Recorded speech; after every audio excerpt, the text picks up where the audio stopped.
안녕하십니까. 공병호TV의 공병호입니다. 문재인 대통령의 퇴임이 서서히 다가오고 있습니다. 1년 남짓 남은 그의 퇴임을 두고 퇴임 이후의 문 대통령의 행보에 대한 이야기들을 세상 사람들이 입에 올리고 있습니다. 이런 점에서 보면은 5월 8일 날 조선일보 주말판에 등장한 권성준 기자의 기사는 지지율을 중심으로 역대 대통령의 퇴임 이후를 점검하고 있습니다. 근데 기사 제목이 참으로 의미심장하고 우리에게 한 번 정도 생각할 그런 거리를 던지고 있습니다. 시작은 창대했으나 끝은 미약했던 전직 대통령의 저주. 과연 문재인 대통령은 이것을 비켜갈 수 있을까? 그러니까 전직 대통령은 대부분 전직 대통령의 저주라는 그런 덫에 빠지고 말았는데 문 대통령은 이 같은 저주의 덫을 과연 벗어날 수 있을 것인가, 이런 부분을 지지율 중심으로 해서 분석하고 있습니다. 이 내용은 우리가 잊혀진 부분들이 많기 때문에 한 번 정도 기억을 되살린다는 그런 의미에서 주의 깊게 볼 만큼 가치가 있는 그런 기사입니다.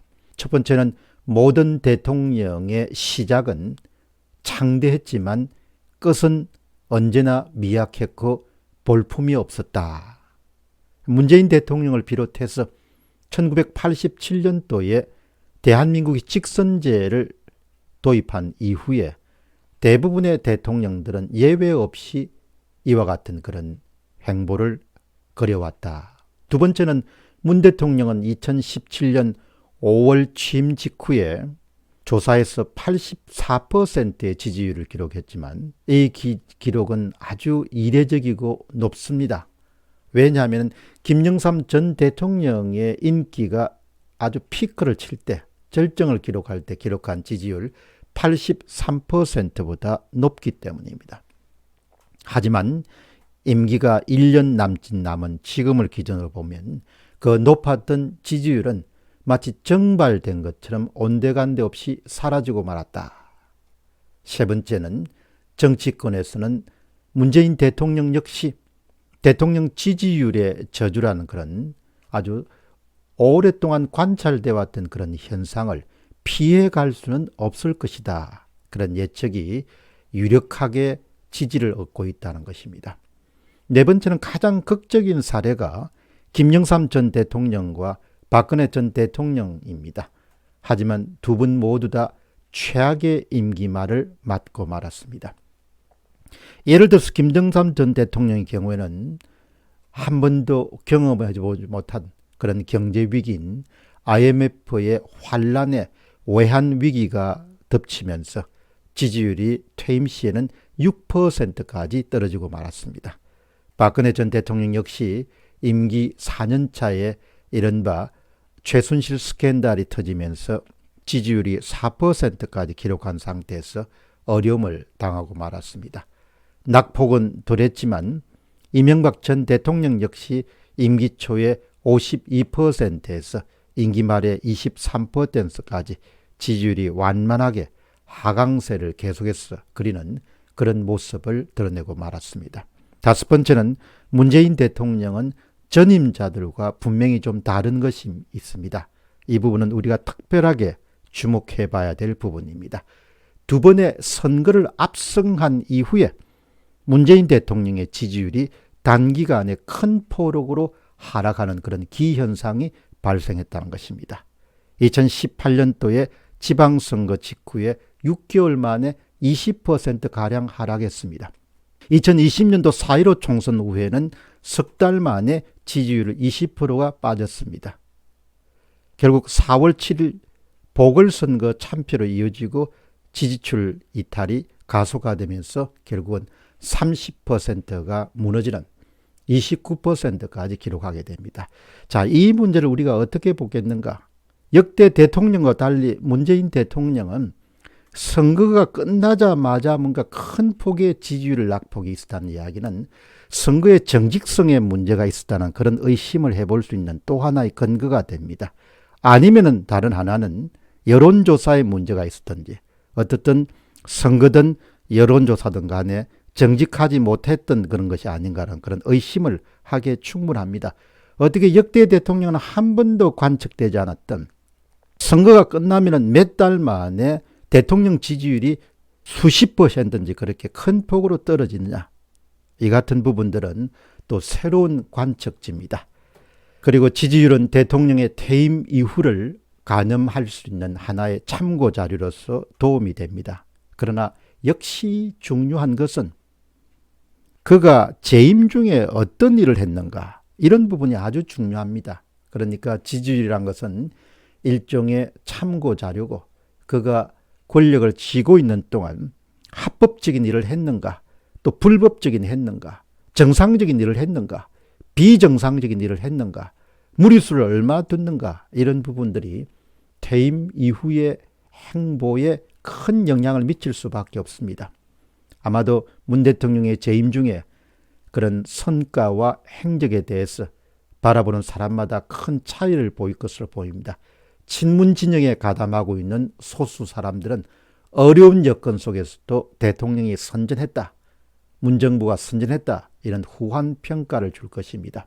그러나 이번 보궐선거에서 표출된 바와 같이 다수의 국민들은 문 대통령에 상당히 문제가 있다, 이렇게 보고 있음을 우리가 확인할 수 있는데, 사실 보궐선거 결과보다도 훨씬 더 민심 이반이 더 심하다, 이렇게 저는 봅니다. 문 대통령의 퇴임 이후를 전망함에 있어서 역대 그 어느 정부보다도 특이한 사항은, 그것은 문정부가 등장함과 동시에 검찰을 무력화시키려고 하는 그런 움직임이 시작부터 집권 내내 이어지고 지금도 계속되고 있다는 사실입니다. 검찰 무력화의 궁극적인 목적을 그 동네 사람들은 국민에 의한 검찰의 민주적 통제다, 이렇게 아주 화려한 정치적 미사여구를 사용하지만 대다수 국민들은 권력 비리에 대한 수사 방해, 권력 비리에 대한 원천 수사 금지를 위한 검찰 개혁이다, 이렇게 보는 사람들이 대부분입니다. 아마 처음에는 검찰 개혁의 순수한 의도를 조금 믿었던 사람들도 아마 이 점 대해서는 대부분이 그것이 아니고 결국은 검찰 개혁이란 것은 현재 권력을 쥐고 있는 사람들의 그런 비리 수사를 원천적으로 차단하기 위한 것이 검찰 개혁인데, 그것을 그냥 미사역으로 포장해서 국민들에게 전달해 왔구나, 이렇게 생각하는 사람들이 아주 대부분일 겁니다. 그렇기 때문에 지금 이 순간에도 검찰개혁은 종지부를 찍은 것이 아니고 검찰개혁 시즌2란 이야기가 상당한 설득력을 얻은 상태에서 계속해서 흘러나오고 있습니다. 검찰개혁 시즌2의 아주 핵심은 검찰로부터 수사권을 완전히 빼앗아서 공소청이라는 것으로 검찰청을 폐지하고 대체하는 것입니다. 권력에 비리가 있다면 매를 먼저 맞는 것이 좋은 방법입니다. 그러나 사람의 마음이라는 것은 항상 내일보다는 지금을 더 중요하게 여기는 그런 경향이 있습니다. 그렇기 때문에 오늘만 넘기면 된다, 오늘만 넘기면 무사다, 이렇게 대부분 사람들이 본능적으로 그렇게 현재를 선호합니다. 아마도 정권이 교체가 되면은 분물 터지듯이 문재인 정부 하에서 일어났던 일들이 시시비비의 대상이나 사법의 대상이나 단죄의 대상으로 아마 떠오를 수밖에 없을 것으로 봅니다. 따라서 대부분 시민들은 전직 대통령의 저주라고 부르는 현상이 문재인 대통령에 대해서도 결코 예외가 될 수 없을 것이다. 문 대통령도 아마도 그런 전직 대통령의 저주의 늪에 깊게 빠져들 것으로 예상합니다. 그러나 한 가지 특별한 예외가 있습니다. 그것은 바로 현재 집권 세력이 정권 재창출에 성공해서 과거의 일들을 완전히 덮어버린 데 성공하는 그런 일은 일어날 수도 있습니다. 그렇기 때문에 정권 재창출을 위해서 비상한 노력을 경주할 것으로 봅니다. 단순히 그냥 표현으로 비상한 노력, 각별한 노력, 특별한 노력, 이 정도의 표현밖에 우리 표현으로서는, 우리 언어로서는 할 수가 없습니다. 그러나 아주 특별한 노력을 경주해서 결국 정권 재창출을 위해서 심혈을 기울일 것이다. 이 문제는 비단 문재인 대통령만의 문제가 아니라 그와 직접 간접으로 연결된 정치 세력 전부의 문제일 것입니다. 그렇기 때문에 동업자 의식으로 똘똘 뭉쳐있는 사람들은 어떻게든 권력을 재창출해서 이번 정부 동안 일어났던 그 수많은 미완의 그런 권력 비리와 관련된 사건들을 완전히 그냥 은폐하거나 완전히 수면 밑으로 잠재우는 방법을 통해서만이 생존을 담보받을 수 있을 것이다. 그렇게 생각합니다. 그 동네 사람들의 입장에서 보면은 절대로 내놓을 수 없는 승부가 다음 대선이 될 것으로 봅니다. 그것은 그냥 선거가 아니라 생사를 건 대투쟁처럼 받아들이는 사람들이 그 동네에 많을 것으로 봅니다. 세상살이에는 어려운 상황 속에서도 절박하면 길이 보이는 경우가 있다금 있습니다.